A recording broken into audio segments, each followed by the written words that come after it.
They said, "This is the history of the planet, write it down." The Sumerians knew about the precession of the equinox because they were told it by the Nicals from Atlantis. After this stair-step period, we began to fall asleep further. Things got worse once more. It was our falling asleep stage of precession, and although the Nicals had given us a boost, we were consciously dozing off. On that note, it's time for the story about the city under the pyramid. Keep an open mind about this because there is very little proof for what I'm about to say.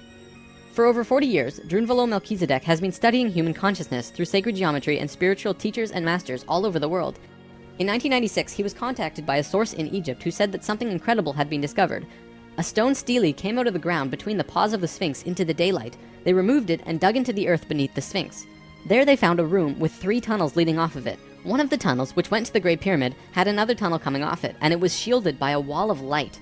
Bullets could not pass through this field, and people could not even get close to it without feeling like they're going to die. The Egyptian government found a particular person who could turn off this field.